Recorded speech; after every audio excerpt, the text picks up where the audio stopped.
Hi, welcome. I'm Mike Bottini. I'm with Seatuck Environmental Association as a wildlife biologist, and we're here at the South Fork Natural History Museum for a talk on our 3-year Long Island Mammal Survey, focusing on terrestrial and semi-aquatic mammals. So come on in, join me.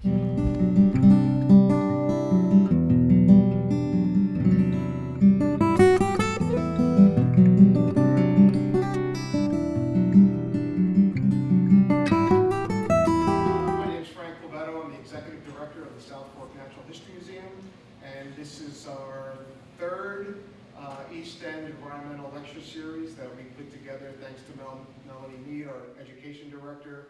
We were talking about doing this lecture series for a long time now, and finally it came to fruition. Was it winter of last year we Yeah, started? the first one was last Bob fall. Tiemann with the Oyster Reef, and then That we was did last Delaney from Stony Brook about bat conservation, and today we have Mike Bottini here to update us on the Long Island Mammal Study. Before I introduce him, I just want to let everybody know the next East End Environmental Lecture Series is May 10th, and it's going to be with Jay Kushner, our reptile amphibian specialist. He's going to be talking to everyone and updating everybody about our Eastern Tiger Salamander tracking study that he's doing. We got a grant a couple of years ago, and he's been monitoring and following some Eastern Tiger Salamanders with radio telemetry, so that's pretty interesting. So that's May 10th, and then on Saturday, May 24th, Dr. Toby Curtis from NOAA is going to come here and talk about satellite tagging of sharks in our waters, and the title of it is What to Know Before You Hit the Beach. So that's a pretty cool, informative presentation as well about the different shark activities that are occurring here along the South Shore of Long Island. But today we have a great presentation. Mike Bottini from the Seatuck Environmental Association. He's a wildlife biologist. He's been studying river otters and eastern coyotes, spotted turtles, and he monitors bald eagle nests throughout Long Island. He has a few books that I have on display here that he's author of. And Mike and I have known each other for over 20 years. I think we first met when you were growing oysters with Rick Salter in Napeague back in the late 90s, early 2000s. Yeah, pilot study, yeah. And then from there on, me and Mike started a great relationship working together on collaborative projects. And we're both environmental educators, and it's just really good to have him here to update all of you about the hard work and the extremely important work that he's been doing over the years. So, Mike, thank you very much for being here, and welcome everybody, and I hope you enjoy the presentation. Thank you. All right, thanks for having me. Okay, so just to clarify a few things, this is it's a focus on terrestrial mammals. And this is a 3-year study where we just completed year 2. It heavily relies on citizen scientists. So a lot of people nowadays have trail cameras, and they get them out, and all the images go on our iNaturalist site. It's a Long Island Mammal Survey. We have our own project site. And we also include a couple of semi-aquatic mammals, like the muskrat and the river otter. But we're not doing bats, and there's a lot of work been done already on bats and, and marine mammals. So we don't cover those two. So I have some photos here. Our largest terrestrial mammal these days is the white-tailed deer. It's found everywhere. Talk a little bit about that. An interesting history in terms of the population on Long Island. And the masked shrew is our smallest, but according to Connor, who I'll mention a few times during this presentation, he did the last survey. It was over 3 years in the early 60s, and he published a great little booklet, Mammals of Long Island, New York. It's a great reference. But he claims this is probably the most numerous mammal on Long Island. And it's one I've never seen. So this is a fossorial species. It's a shrew. The shrews are fascinating. We have 2 species on Long Island. And then we also include like I said, the semi-aquatic mammals. Okay, I think I gotta do that, right? Nope. Mo? So, all right, so, classic. Yeah, I think it's on, yep. So I push this button, right? Aim it at the. Yep. Does that need, Oh, it has to be. Oh,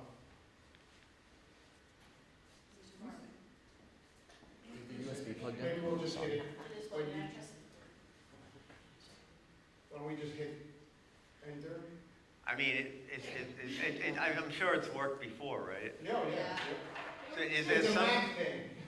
is there something on my computer that you need to hit so that it recognizes this No, device? it worked before, it's just, I think we're just a little far away. I'm too far away. Let us know when you want to change the slide and we'll just hit it, just. Okay.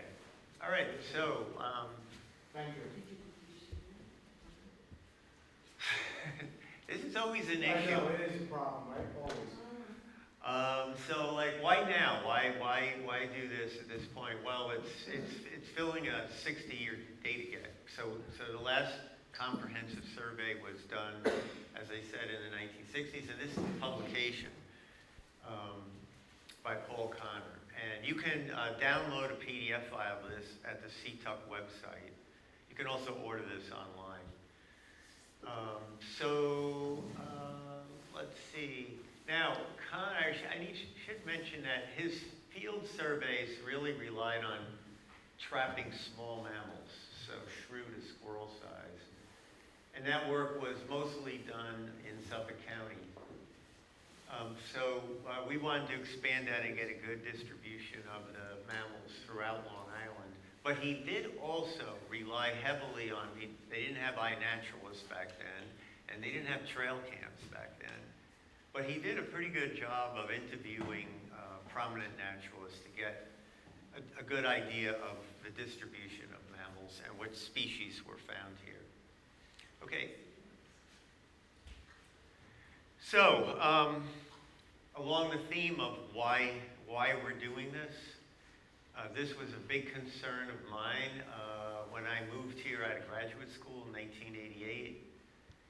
I was here about a decade, and I spend a lot of time in the field, and I also really enjoy paddling. So I started a whole program in 1988 of nature paddles, which some people don't, how do you do a nature paddle?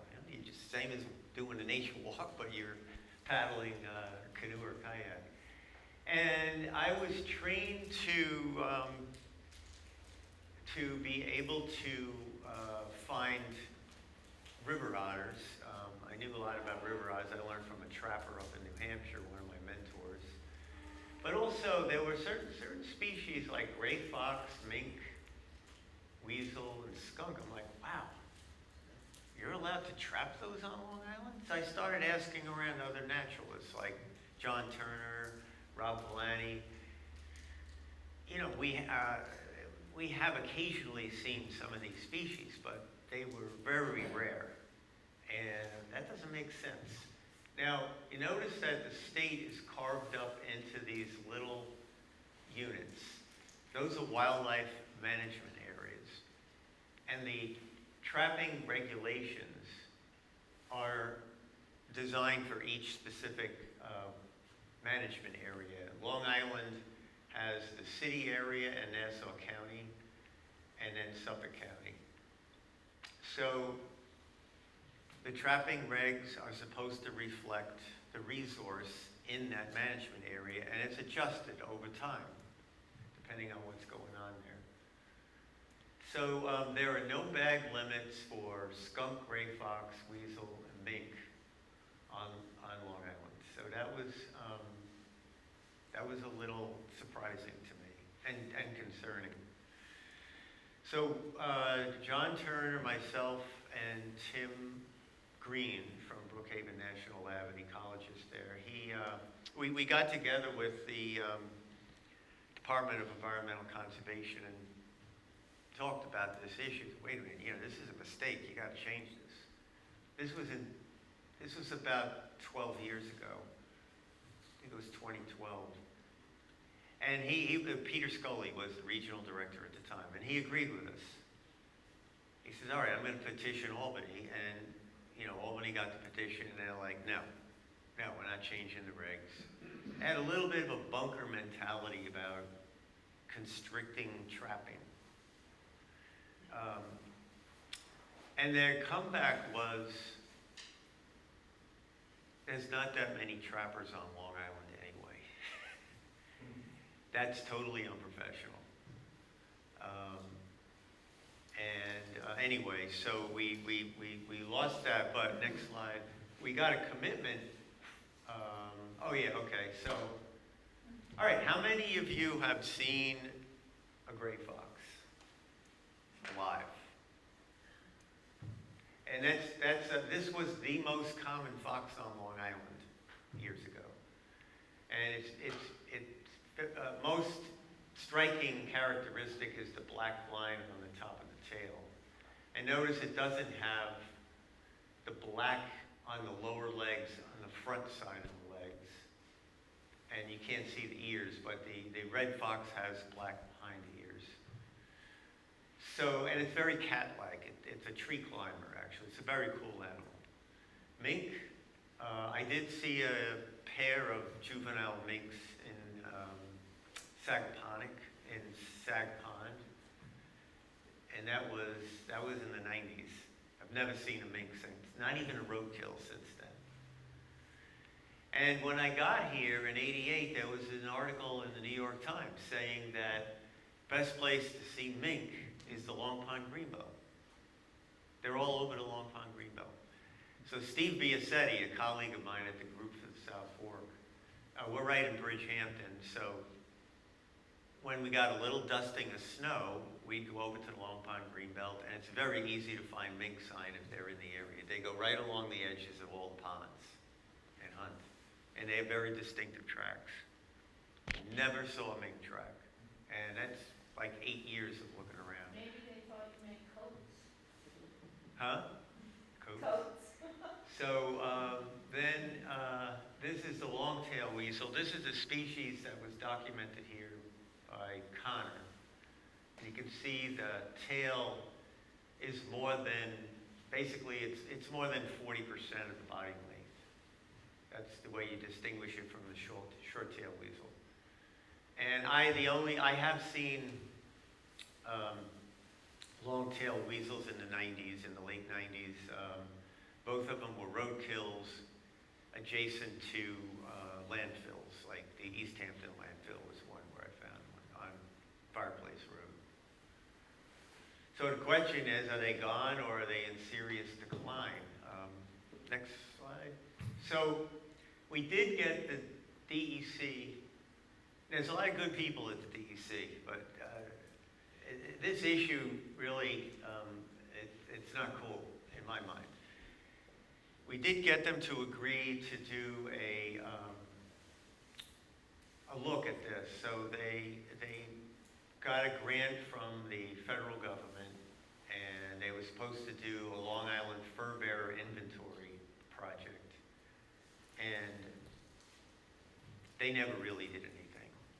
And the results were shoddy at best. Next. So that was 2017. Next thing. Okay, and you got to hit that one more time, I guess. I have some of these. Yeah, okay. So this is 10 years before we met with the DEC about this issue. So there were occasionally sightings of gray fox, but this one, I think, was stored here for a while. Unfortunately, the freezer died on it, so we lost the specimen. Would have been nice to hand this over to the Museum of Natural History. This is a gray fox, and it was killed in 2003 on Montauk Highway in Hither Hills. So Connor said, yeah, the gray fox, they're here, there. Montauk was one place, and the Pine Barrens was another place. Next slide. And this is a gray fox. This was caught on a trail cam by one of Tim Green's colleagues in 2007. So we're really psyched that there might be some still around, but not enough to have a trapping season for them on Long Island. Next. So this is the results. This is after 2 years of intensive survey work and with trail cams. You can also take a picture of a roadkill, and we'll put that on iNaturalist. And we also mined iNaturalist going back to around 2008. And nothing. We got nothing. So we have these blocks filled in. These are 3 mile by 3 miles, so 9 square mile blocks, to get an idea of the distribution. So it appears that the gray fox has been extirpated here. Next. The red fox is doing quite well, and this species was not the dominant species on Long Island many years ago. The gray fox was really the dominant species.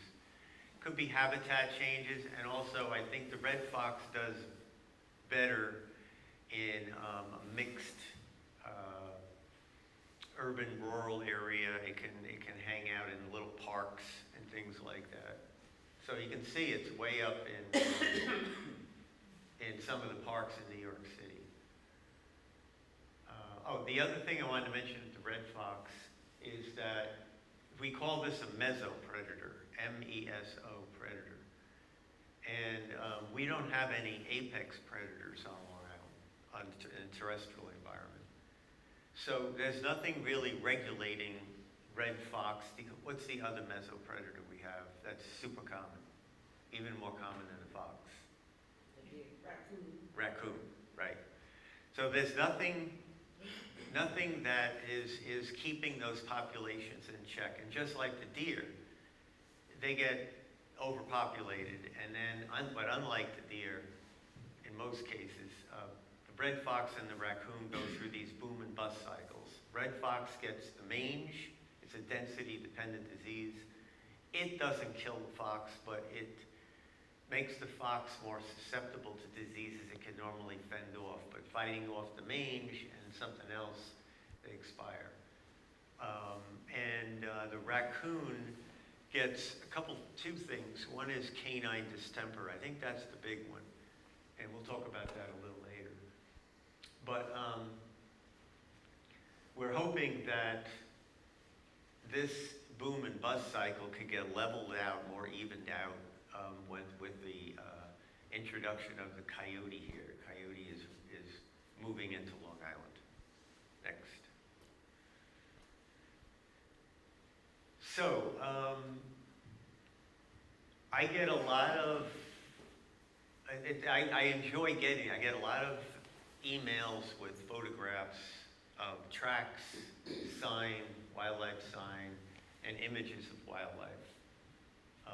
I just got a really cool one 2 days ago, actually, that I'll show you. It's actually a video. And one of the things that's interesting is there's certain characteristics. So the red fox is black behind the ears, black the front of the legs, on the lower half of the leg. There's a white tip tail. You can't see that from certain angles, but there's a white tip to the tail. And those are the key things. This is its winter coat. This was taken at Sunken Meadow State Park. And this is the summer coat. This is a June photograph right in Bridgehampton. The foxes had taken over a woodchuck den.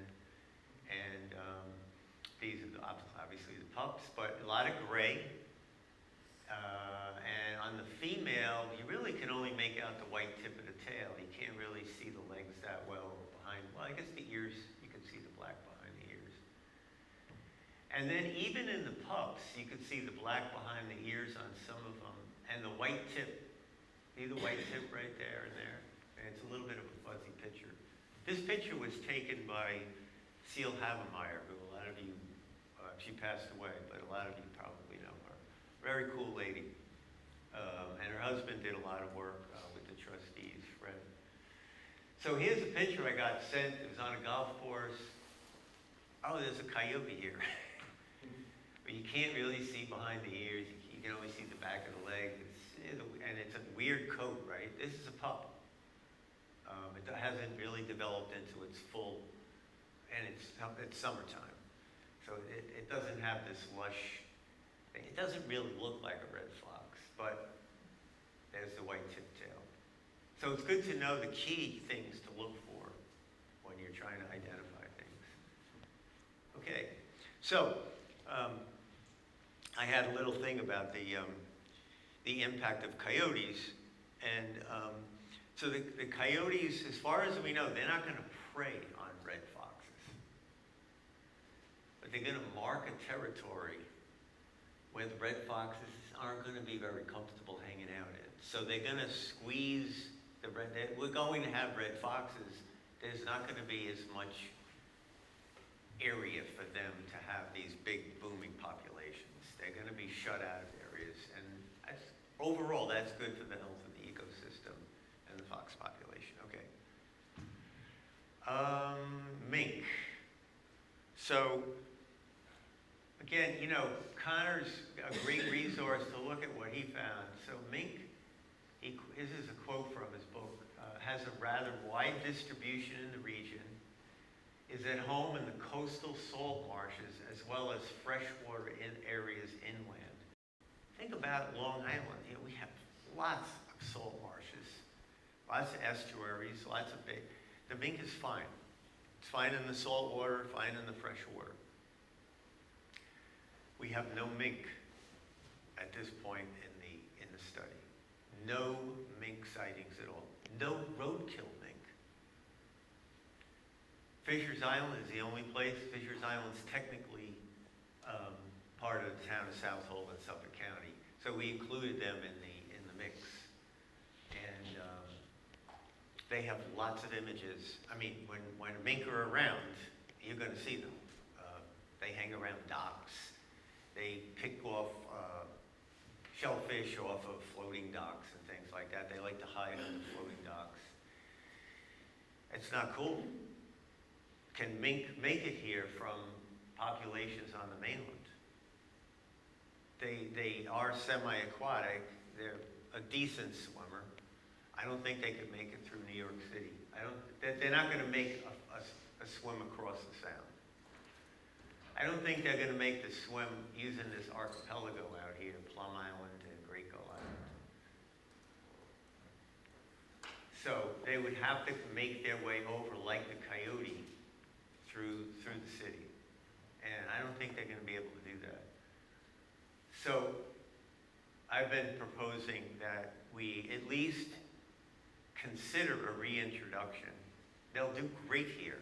Take them off the trapping list, do a reintroduction, or at least do a feasibility study and see what we come up with. But we have lots of great habitat for mink, and it would be a great thing to reintroduce here. All right, next. Long-tailed weasel. This is another species that does well in mixed habitat. I mean, we have plenty of good habitat, particularly out in the eastern half of Long Island. And we only have 3 records so far. There's some question in the literature since Connor's time about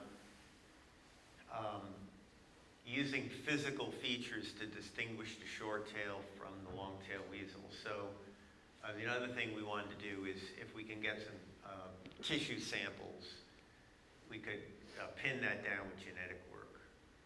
Matt Schlesinger, who's this New York State zoologist, has brought this up.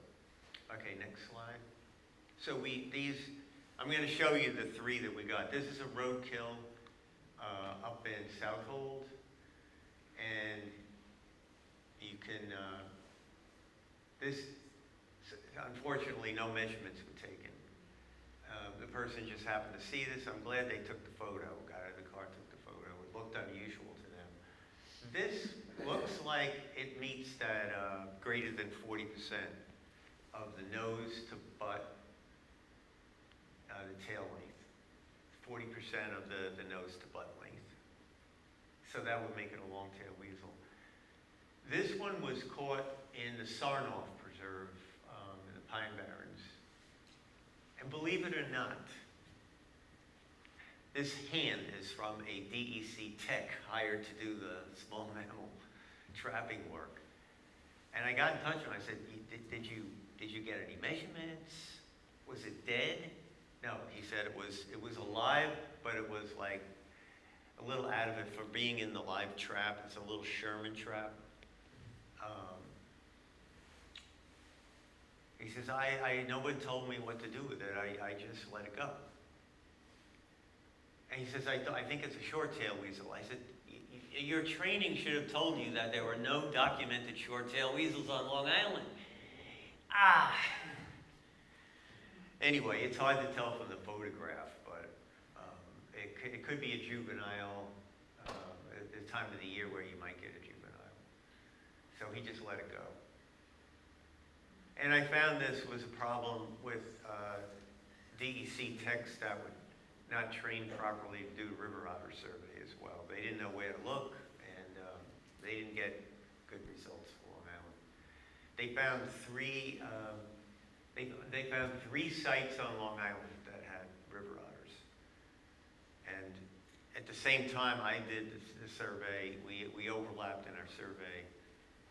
So I took the text to a fourth one because they would, please show them, we want to get another square marked off.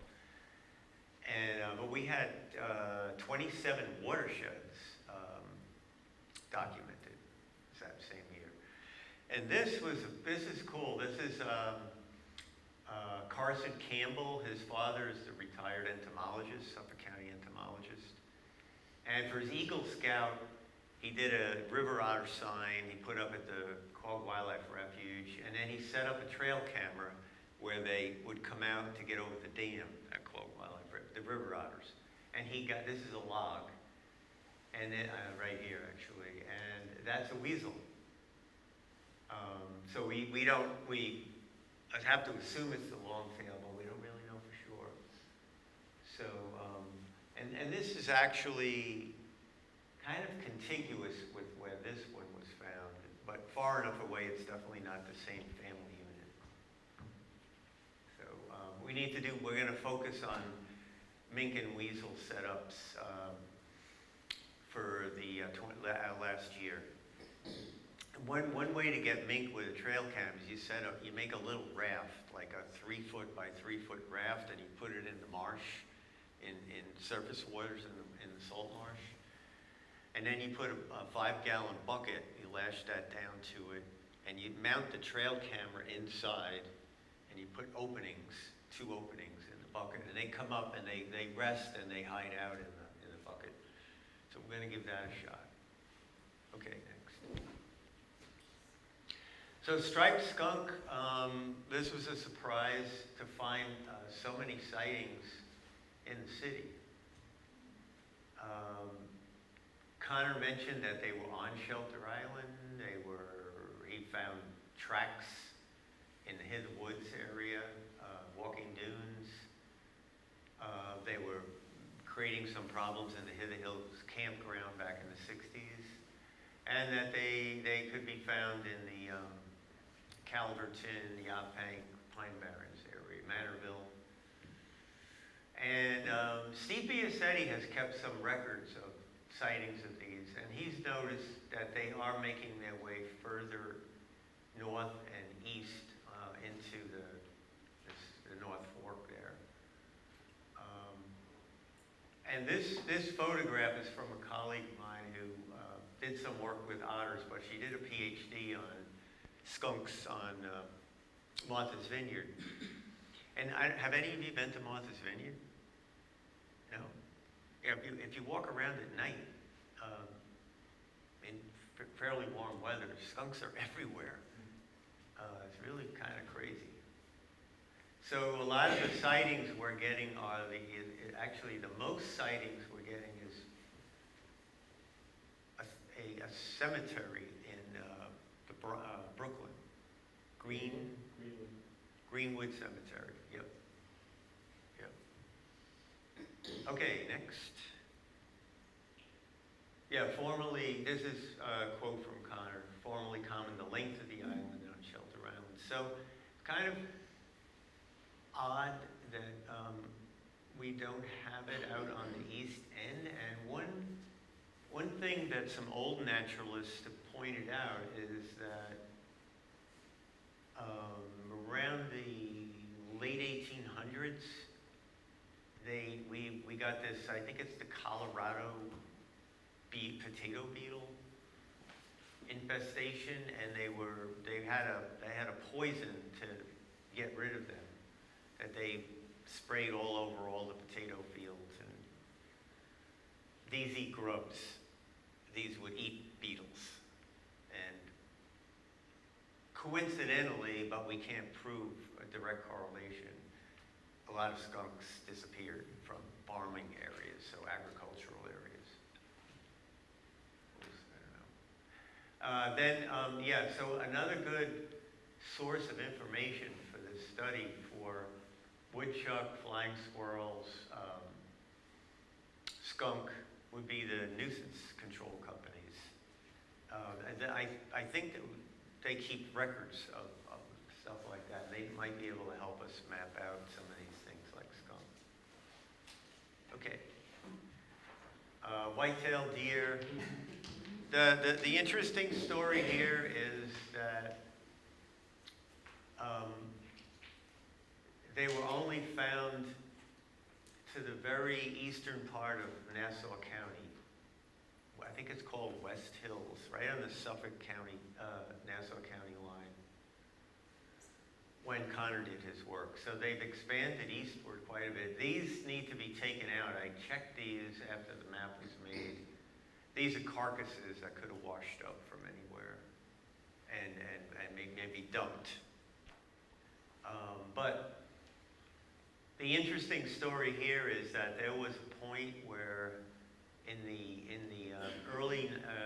1930s even, I guess because of the Depression and a lot of poaching, there were only 2 deer herds in all of Long Island in like a 10 square mile area around Great River and what is now Connecticut State Park.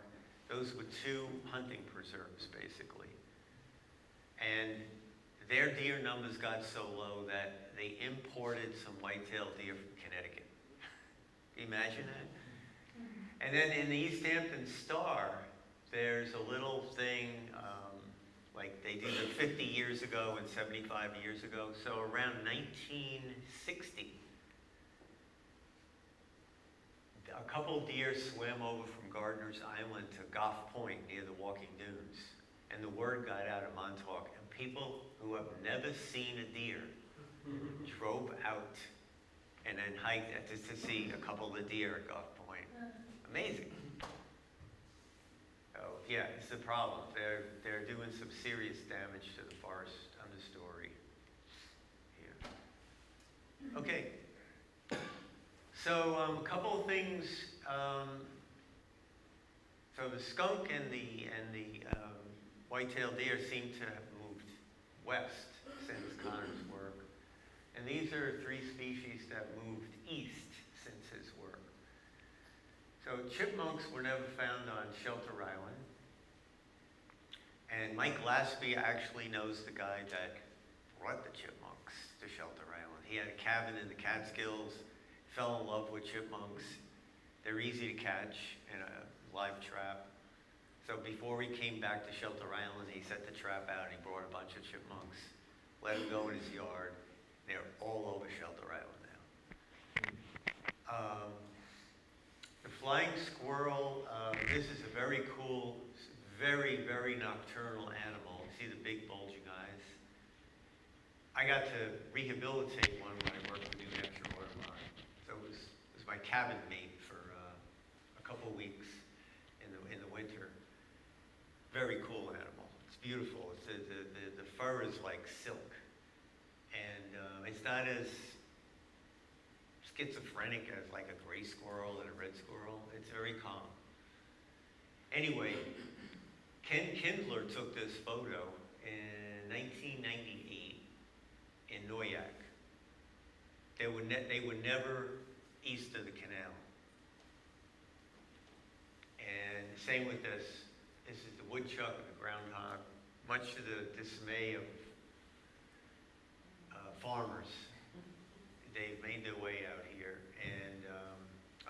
we'll go through the distribution in a second. Okay, next slide. So the woodchuck is all the way out in Montauk, pretty widely dispersed throughout Long Island. And next, the southern flying squirrel. This is a tricky one to actually get trail cam images of, because they're very arboreal. They rarely come down to the ground. But if you put out if you live in any of these vacant areas, if you have a bird feeder or you put out a bird feeder and set a trail cam so it's getting images of the bird feeder, flying squirrels will go right to that at night. A lot of people, so there was a guy in the East Hampton hardware store a couple of years ago. He lived in Northwest, and he wanted to know what size trap to get. He's got something running around in his attic, and he put a trail cam up there, and there's this whole circle of guys that work there. Is it a squirrel? No, it's too small for a squirrel. Is it a rat? Is it a mouse? Is it going round and around? So I go over there and go, oh, that's a flying squirrel.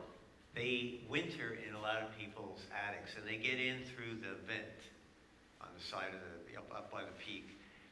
A lot of the vents are slats that they could actually squeeze through, and then they have the screening nowadays is this fiberglass.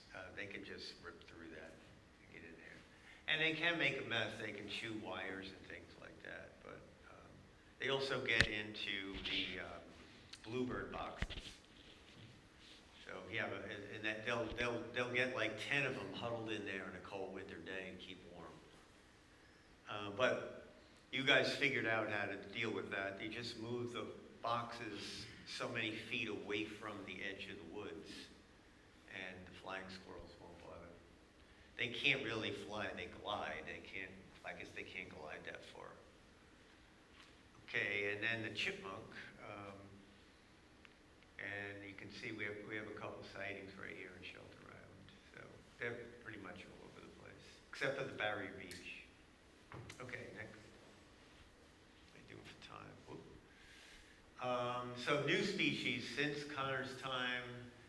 This is the first photo of a live otter from Long Island. Robert Sendline. This is at St. John's Pond in Cold Spring Harbor. The year I started this first survey in 2008. And there's a guy who some of you may know, Norm Sewell, who was the director of the fish hatchery right next door, Cold Spring Harbor Fish Hatchery. So he's the kind of guy, once you get to know him, he can bust his chops. You always take advantage of that. So I called him up, and, you have river otters hanging out at your hatchery? He never knew that.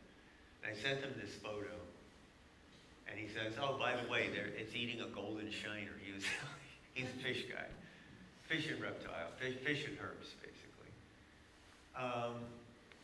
And then the other new species, it's a whole fascinating story. I have a whole talk just about the coyote.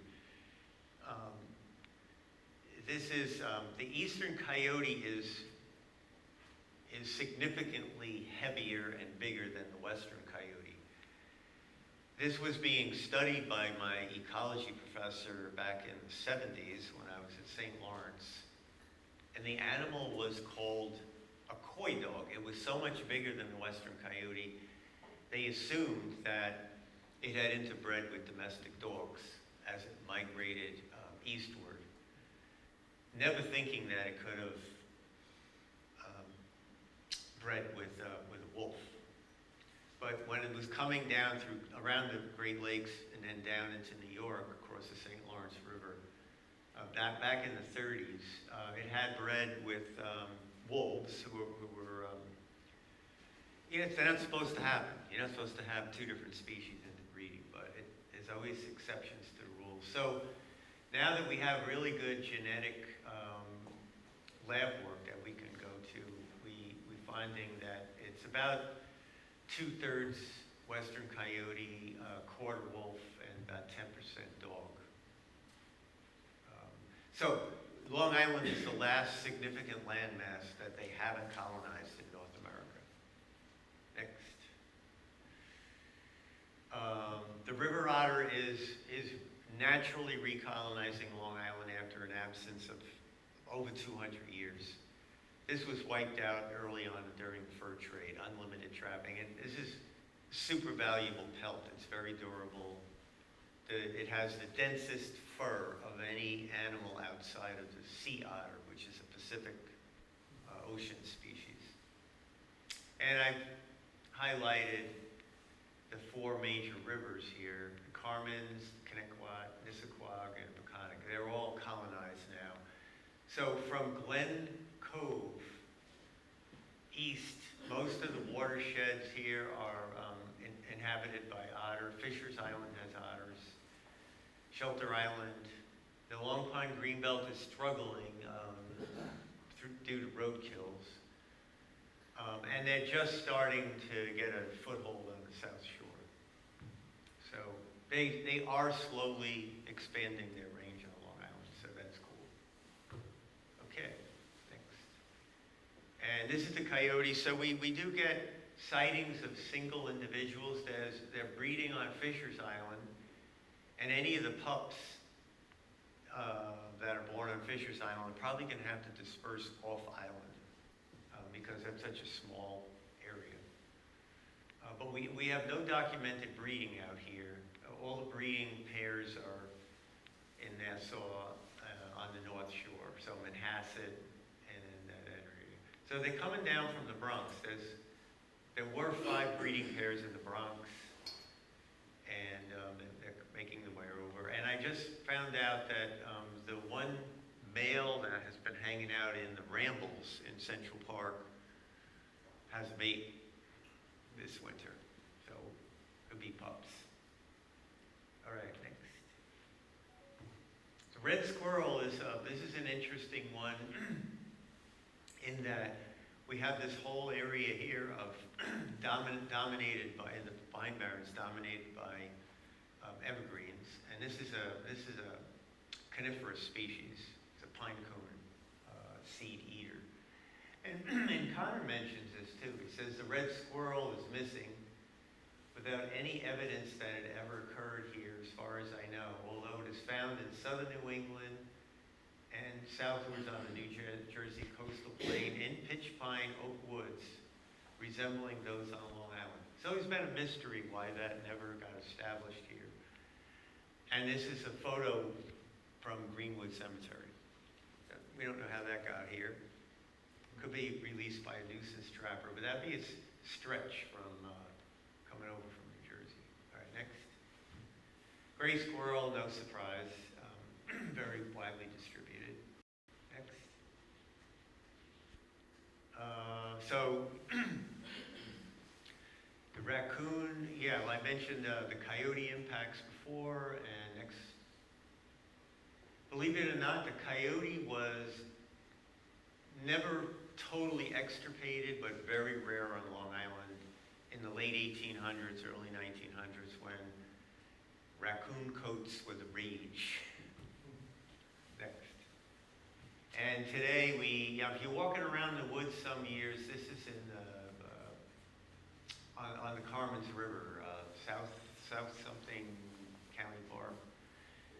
You just see dead raccoons all over the place when they get that distemper that runs through the population. Okay. Super widely distributed on Long Island. Next. And this was interesting. So we did a diet study of the first breeding pair, successful breeding pair in the Manhasset area of coyotes. And what turned up was raccoon. I mean, raccoon's a tree climber. That was a big surprise. The dominant food item in terms of prey was raccoon. And then and I'm thinking, that's not an easy animal to tangle with. But one of the interesting things about coyotes is they have so little wolf genetic material in them, and they sometimes will team up and hunt together as a pair. So someone sent this video, which you need to hit the arrow. Oh, there you go. So one takes the head, the other one takes the butt, and they go back and forth. And the raccoon really doesn't have a chance. So not necessarily a solitary hunter. It's more like a pack behavior. Next. Beaver, interesting. We had a resident beaver in Scoy Pond in 2006. It was a solitary beaver. Someone ripped apart the lodge, and it moved to Fresh Pond near the hills. It was last seen in 2012. So it was here for 6 years. Their lifespan is around 9 to 10 years, but they stay with their family unit that they were born to for 3 years. So they disperse when they just turn 3 years old. They help out with the next litter that their parents have. We think because they have to learn a lot of things about lodge building, dam building, and such. So they regularly pass through Fisher's Island, but there's no suitable habitat there. So that's just a stopping point. They have stopped at Plum Island a number of times. It's very easy to tell when a beaver's been through. You see the cut wood. And we had a resident beaver show up in, it was either March or April of 2023. Came in from the ocean. So I have another video next. Oh, no, okay, so there was no video there? Okay, so it's coming up, okay, next. So one thing to look for is their scent mounds. It's very obvious, these piles of like peat and muck, and it's very sweet smelling, right on the edge of the ponds that they're inhabiting. That's a territorial thing. And that's a picture I got of the one that was living in Fresh Pond, Hidden Hills last year. Okay. So, I can play this one first. This is the Atlantic Ocean, and this is Hither Hills Campground. And the park staff are just standing on the beach going, what? Now, you can tell, it's had a rough time. They're not really good in the surf. They have the analogy that my mentor used, who studied all these fur bearers. He's a professional trapper. He said the beaver's like a tugboat, strong, but not fast. 2 miles an hour, that's its swim speed. The otter is like a speedboat. You know, it can swim 7 miles an hour and maintain that. Very agile, quick turning, catches fish. Beaver catch plants, which are not that hard to chase down. So this guy headed right for Fresh Pond.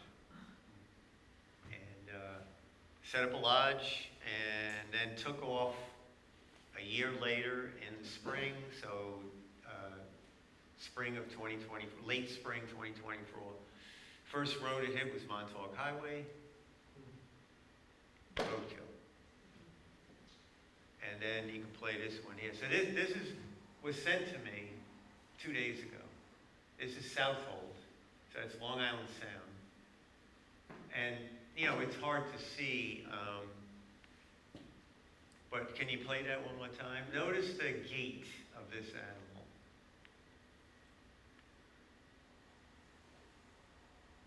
I mean, it's kind of a lumbering gait just like this, and the tail, if you got a good look at it, if you zoomed in on it, it's flat tail. You said this was They said it was an otter. 2 days ago, you said? Yeah, 2 days ago. So just swam in from who knows where.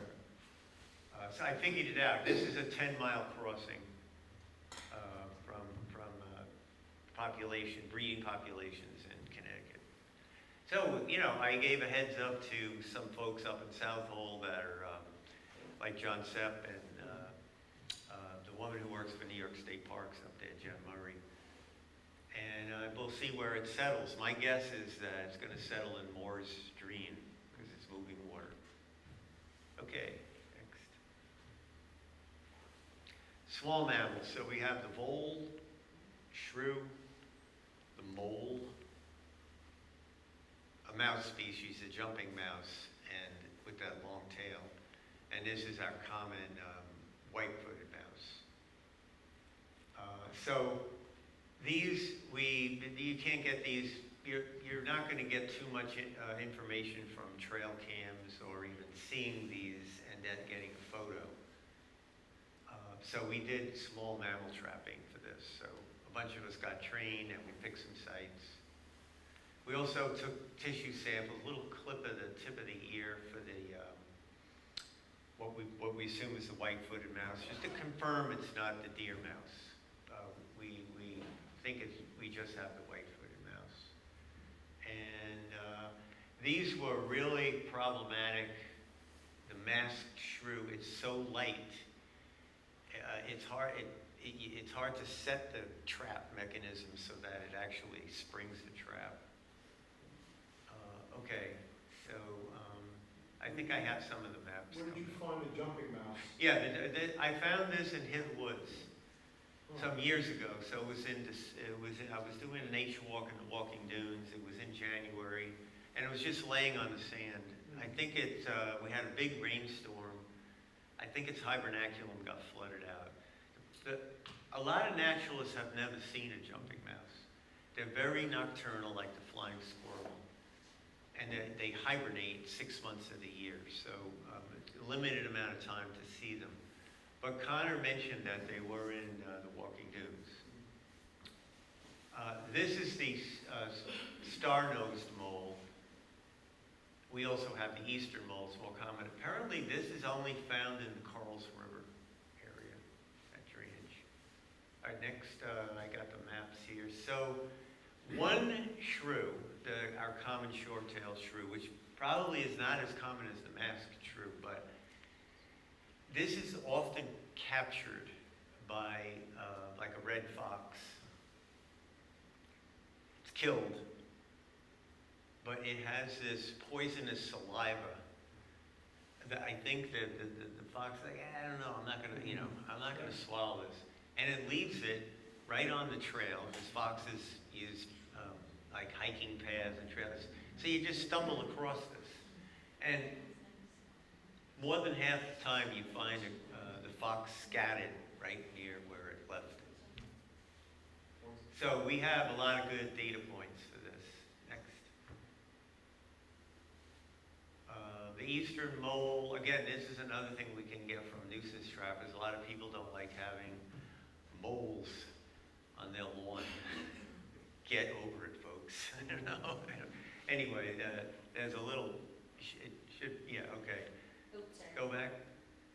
Yeah, so Connor didn't have them out in the Montauk area, but this is a mole tunnel I took a photo of right at the point, like overlooking that surf spot. Beach bed, What's it? beach bed. No, further east. What's the last? Turtle Cove. Overlooking, right on the top of the bluff. Widely distributed, and probably a lot of other spots we could fill in. Okay. Oh yeah, this is the Quail Hill hen house. And Norway rat, rat, but the common one is a Norway rat. I mean, there must have been close to 100. Every night they come in, they just glom on the food. I said to the folks there at the end, you really got to tighten that up. But one thing that surprised me when I first started using trail cams in 2012, I would find these things everywhere, like in a mile from any building. That really surprised me. Okay, next. So they have a wide distribution as well. Okay, next. The Virginia opossum, this is a relative newcomer. This didn't arrive to Long Island. It's a southern species. It made its way up here in the late 1800s. Sometime in 1890, it first showed up. They put a bounty on it. They were like, yeah, we don't really want this thing around.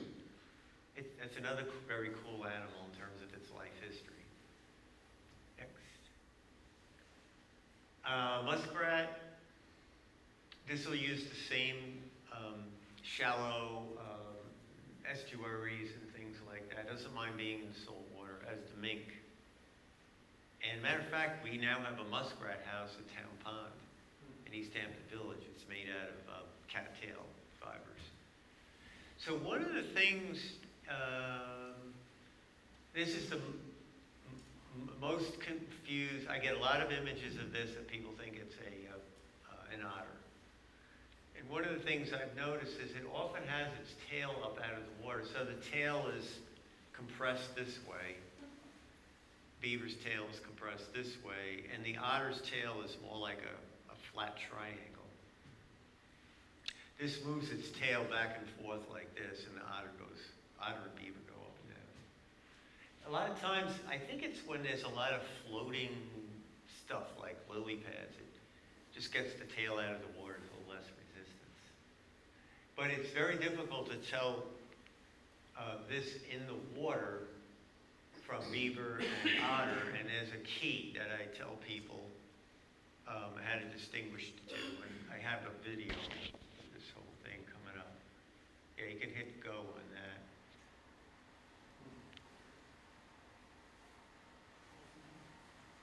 You can kind of see the tail going like this. They head for cover. An otter would just pop its head up, and you can see the chin and part of the neck. They're curious, and they feel safer in the water as opposed to going towards land. Okay, next. This is another. Okay, this is, it's not diving like with a muskrat, so you could confuse this with a muskrat. That's actually the beaver at Fresh Pond. And it's not liking the fact that I'm standing on the lodge. So it's just waiting for me to go. The tail doesn't really show up. But what it will do eventually is it'll do this tail slap. Sounds like a bowling ball going in the water. It's really loud. Okay, next. And this is, I'm kayaking and I'm just drifting towards these otters. And watch their up and down, up and down. That's what the otter does. It didn't play as a video. That isn't up. It's not going to play? No. There it is right there. Oh, there we go. Okay, so they don't know that I'm there. They're nearsighted. Their vision, there it goes. See, pops up like that. The whole head comes up. So they're hunting. When they're in the water, they're usually hunting. And it's up and down, up and down. And then, the next time they surfaced, they actually noticed me. But their vision is adapted for underwater. So they're kind of nearsighted. As long as you don't move, they won't see you. I'm in a lime green kayak. It's like 12 feet long. And you're like, all right, no problem. Anyway, okay, next. The eastern cottontail is obviously white. The thing that surprised me about this, some years they're everywhere. And if you walk around in these neighborhoods in Nassau County, where are they living, you know? They get a nest, they tuck away in a corner of the fence, and could be in the lawn, and they cover their nests with thatch. But another issue with the state is, which owns and manages our resources, is Long Island historically had the New England cottontail, which is now an endangered species. And they're doing a lot of work on that. And the habitat that the New England species really likes is just like Montauk. It's thick, shrubby habitat. And they say that they surveyed Long Island and they checked out I'd like to see the report, and nobody's come up with a report. So I don't think they've done a thorough investigation of that on Long Island. Next. Is it true that eastern cottontails decimate understory just as much as deer do, I heard? No, I don't know. just such a small animal. Yeah. I mean, so one of the things that Connor mentioned, and it rang a bell with me because it surprised me as well. If you walk, you're not supposed to walk on the primary dune in the ocean, but if you walk along the dune crest here, this is at Atlantic, this is the Nature Conservancy's Double Dune Preserve. And you can see the ocean right there. Cottontail rabbits sign all over the place. It's unbelievable. This is a rabbit run. And Connor said, wow, there are really a lot of them in the dune environment. Next. And I'm going to do a plug for how to submit photographs, which you could submit to the iNaturalist site. So this is the hind toes of a cottontail rabbit. Four toes that show up. One's a little dot. And you should have a scale when you're submitting wildlife sign to get identified. This is their scats. So this is the scats after a second pass through the digestive system. The first time they feed and it goes through, and the scats are black and they're very moist, and they eat them right away. And they go through a second time. They get more nourishment out of that. I guess the deer have the several chambered stomach, and this doesn't, so it's a way for them. And this is classic sharp angled 45-degree rabbit sign, feeding sign. And then they're eating the beach grass, which is kind of a tough grass to digest. Next. And this is their geet. So another thing is not just to take a picture of a print, but get all four. So these are the hind feet, and these are the front feet that are staggered, and it's going that way. And even though the hind feet are a lot bigger, this confuses people. The hind feet are twice the size as the front feet, but when they register, they're up on their toes on the hind feet. So, okay, next. And I get a lot of pictures of probably coyote, scat, but a lot of people don't have a scale. So to distinguish coyote from red fox, the rule of thumb is 3/4 of an inch in thickness is coyote. Below that, it could be coyote or red fox. And the place to look is along the trails. They don't walk around. They're going to make too much noise in here. They cruise along the trails, and they're listening and smelling as they go along. And if they hear something, they'll dart off to the side. And they mark their, they leave their scats out in the open here too, because it's a signpost that they're communicating to other animals. And at intersections of trails is where you're most likely going to find that. And does anyone know what this is? These are fine, very fine bones and fish scales. So what's that? Yes.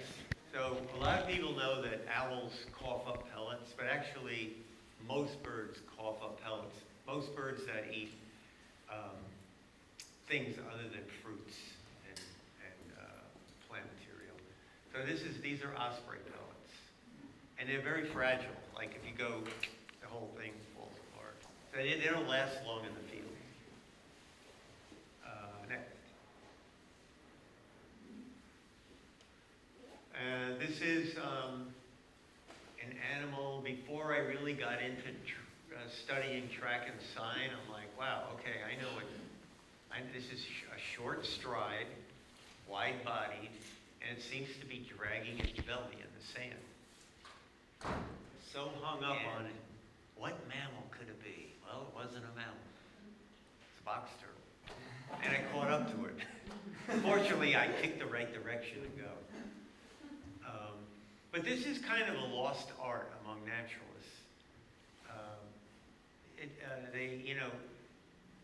Reading track and sign was a really important skill. Connor obviously had that. I would have loved to have hung out with him. And then this was sent to me by the Fisher's Island naturalist. She's a paid person, be a naturalist on Fisher's Island, and she says, "Oh, I got some great pictures of otter tracks." Why? Because there's a tail drag. It's not an otter. This is a classic rodent foot structure. Those are 3 toes pointing ahead and a toe on each side pointing to the side. And no real pads showing, no like heel pad. And the tail drag. The otter doesn't. The tail drag might show up in deep snow, but it's a muscular thing. It holds it up. So what would that be? In the same environment, it's headed to the water. Muskrat? Muskrat, right. Okay. And I'm going to end with this idea, just throwing out there. Kind of crazy idea, but I did a little research. Bobcats used to be on Long Island. We wiped them out through the bounty.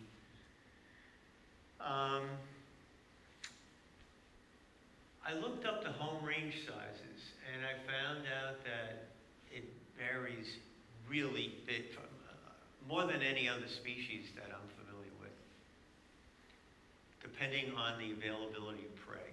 A lot of prey, small, relatively small home ranges. So the smaller home range sizes listed in the literature are basically what a red fox needs. We got a lot of red fox. We don't have a lot of big carnivores out here, and I think that on the east end of Long Island, we could have possibly sustained a population of bobcats. They're going to be less controversial than the coyotes. They're not going to go after someone's little dog. They kind of stay out of trouble. They're all over Connecticut. So, worth a feasibility study again. Why not? They would have to be reintroduced. They would never make it back here on their own. So, that's it. Thank you.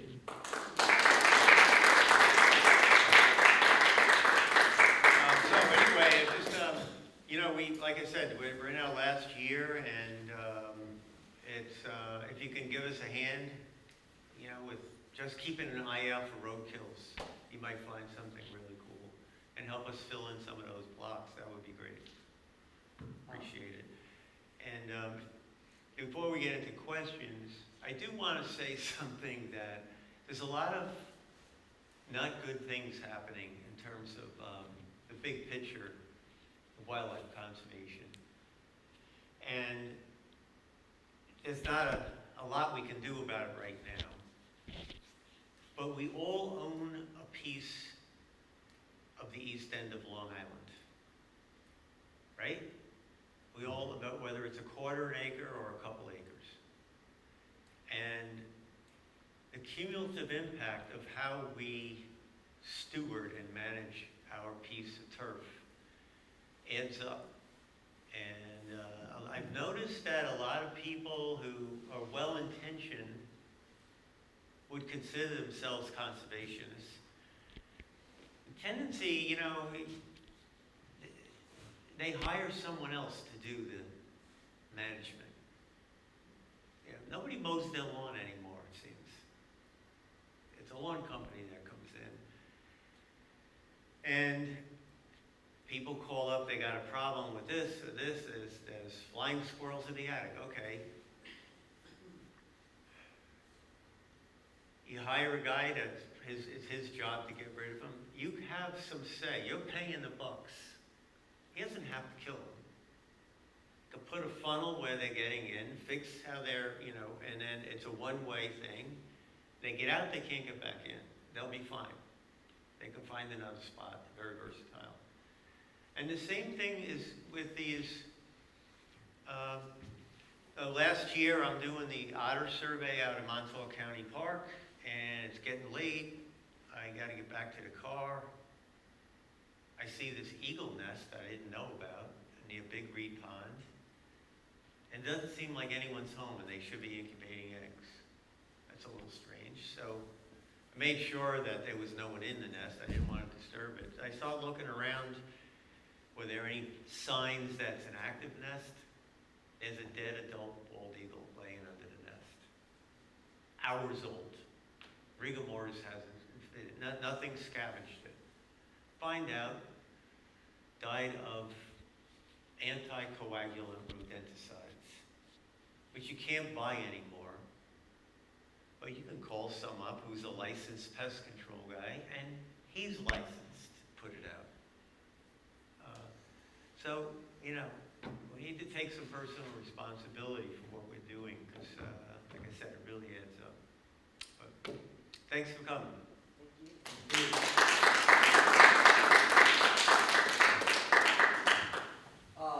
I'm interested about the white-tailed deer and how they first got, like, kind of removed from the Long Island. Oh. How did that happen? Yeah, I didn't explain it very well. So, during the Depression, Okay. that's a nice thing to put on the table for the family. And is that similar with the other animals? And the conservation laws were really came into effect right around the Depression, when if they realized, the state realized, oh my God, you know, it's easy for us to decimate everything. So the first conservation laws of the trapping and things like that were right around the middle of the Depression. Yeah. So the trappings are just, I mean, to kill the animals for like jackets, is that? Yeah, back, you know, up until probably, you know, the 20, 30 years ago, you could make some money on the side. But most trapping that's done today, it's more like a hobby. You know, like the guy that found out about the gray fox at Brookhaven National Lab was really, the territory was overlapping an area that you could trap in the Pine Barrens. Jennifer Higbee, who got the trail cam image, mentioned it to this guy who teaches people to get their trapping license. She found out later on that he never caught a gray fox before, so he got the gray fox. He got that family unit. And, you know, what did he do with it? It was just, now he could say, I trapped a gray fox. So, I think there's more and more people who realize they want to be outdoors. They're really interested in wildlife. I mean, now there's like this Long Island photography, Long Island wildlife photography group. People have these really great cameras. They're getting, I think it's 30,000 people on their Facebook page now. The trick is the state wildlife agencies are getting a lot of their funding from licenses to hunt, fish, and trap. We tried to get outdoor recreation equipment to have a minor tax on that, because it's multi-million-dollar industry to go towards funding these wildlife agencies, and therefore giving us a little more clout against the hunting, fishing, and trapping group. So, you know, and it's always been a battle. Al Breich, who, you know, a lot of us know, worked for the DEC. And many, in his career, he's retired, but in his career years ago, they weren't doing any management of herps, reptiles and amphibians. There was no money going towards that. Why? Because no one's getting a license to shoot, trap, or hunt them. And so that didn't get funded. All the funding went towards things that, you know, were fish, hunt, trap. That changed though, they did get that changed. So, but making progress, but we still have a ways to go. Do many of the animals out here carry any diseases like the cottontail? If I just happen to catch one hypothetically? Yeah, thank you for bringing that up because one of the ways the wildlife sign most easily and often confused with otters is raccoon. They share the same habitat. Their tracks are very similar. The scat can be confused at times. And you have to be careful with handling raccoon scat and coyote scat as well. There's little spores that you can inhale and get some kind of a protozoa. Gotta be careful about that. I mean, do deer have any kind of disease? Like if they're in someone's backyard all the time? Right. No, not that jumps to Homo sapiens from the deer, but the deer are getting all sorts of crazy things. Have blue tongue disease just showed up within the last 5 or 6 years. What's that other one? WC. Yeah, there's a chronic wasting disease is another one deer get. But there's nothing that you're going to get from that. Oh, and then there's the one that you can get when you have a lot of mice or rats. Hantavirus? Yeah, Hantavirus. hantavirus. And there was someone who got sick from that in Bridgehampton many years ago, like back in the late 80s. The chiropractor, he died from that out in Montauk. He was cleaning out his basement and he was sweeping it and he inhaled it Yeah. and that was that. And by the time he got to the hospital, it was over. He thought he had the flu. Do you remember his name? Dr. Hartstein, I think it was. Hartstein? Somebody had a question over here? Yeah. So I have a couple of silly questions. So tan, long tail, about this big, just a regular rat. What do you think that would be? I know it's hard to, probably people ask. Well, did it look like a furry A tail? little more round than like, as in like, you know, tapered, like I would think like a rat would be like tapered. It looked kind of round, so I'm wondering, was it like a baby groundhog? The groundhog tail is like a stub. It Oh, is it? doesn't Okay, show so up it's not- very well. Okay, and then muskrat, about this big? Yeah, they're about that big, yeah. All right, okay, then, With the tail there, they could reach from the tip of the tail to the nose. They could be as much as 24 yeah. inches. All right. And then, just a couple comments. I'd love to see cats reintroduced at some place. Yeah, people. And so you mentioned something about like a tax. I don't think right now is a good time to say the word tax. Yeah. I would scare everybody, but I think if you say adopt, that might be, I think that would be more palatable for people to adopt, to bring animals back. That's important. It'd be voluntary. People would. Yeah, well, the thing about the tax was really geared towards getting the wildlife agencies out of the mindset of we've got to maintain hunting, fishing, trapping the way it's always been maintained because that's our revenue source. So there's a little bit of a bunker mentality. Like Gordon Batchelor was the guy that made the decision. He's a professional. He studied this stuff in school. Yeah, it does seem. And now he's affiliated with the Wildlife Conservation Society. He's on their board. I mean, he knows better. It's unprofessional. Yeah, it But doesn't make but any sense. but there's such a feeling of that there's so much anti-hunting and trapping sentiment that they have to deal with that they don't want to give an inch, even when it makes sense, and even when it's really like he said, there's not many trappers on Long Island, so. Okay, that's an argument for like, what impact is it going to be to your funding source if you take this away. But the bottom line is, it just, now, we don't have a bobcat season on Long Island. Why?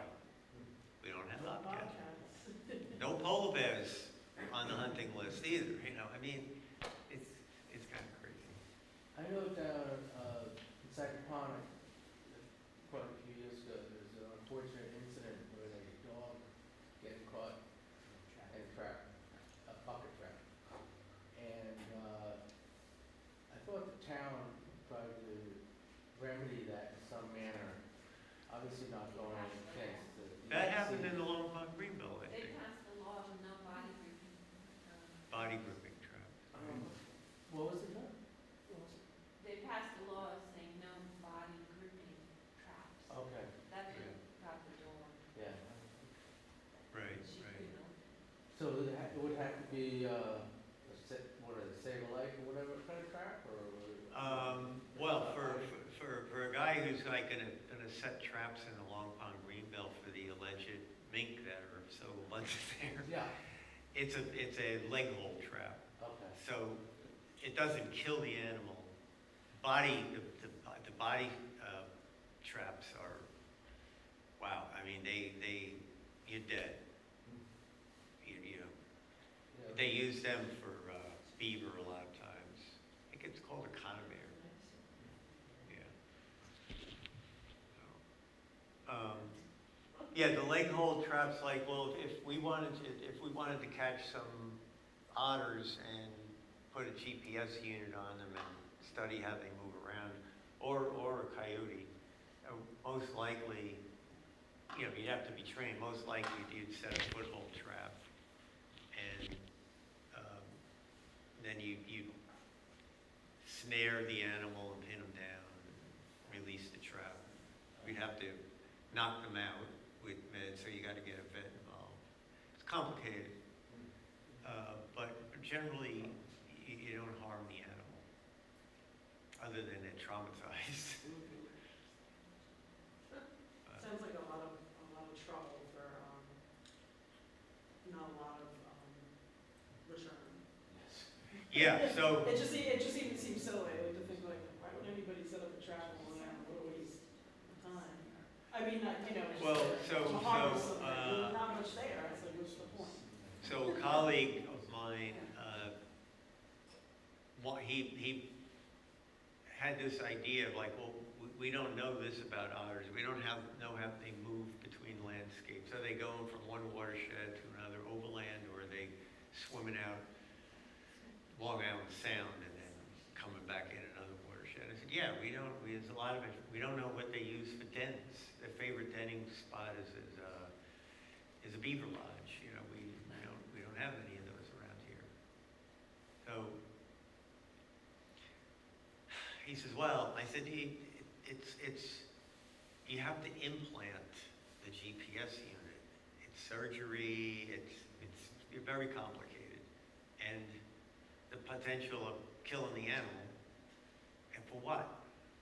Yeah, it would be neat to know all this stuff, but right now, and so he talked me into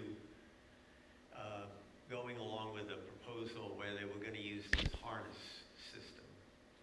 And I talked to a buddy of mine down in Maryland, and he said, no, bad idea. They could easily get hung up.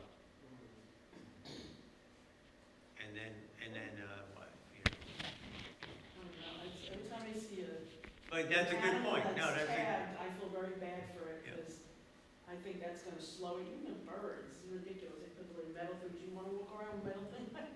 You know, I think it's just right. ridiculous. So you have to justify what you're doing, and as you to get the permit to do that, as a committee that's going to review it, like, okay, what do you need to find and why, and then, you know, because there's pros and cons to the whole thing, and usually, you know, it's done in a way that you have to justify the impact that you could have on the wildlife species. I mean, I'm studying spotted turtles, and this is what I do this month of the year, and every year, and I have to handle them. I have to capture capture them. It's in a box trap, but, you know, it's tidal. I gotta be careful that, you have to check the traps every day. You gotta make sure that they can get air and they're not you can drown a turtle in a trap. So, yeah. Anyway. Anything else? When do you think we'll see the updated version after the survey's complete? Few years? Probably next winter. Oh, wow. Yeah, so we go through till December. Then we filter through all the data points and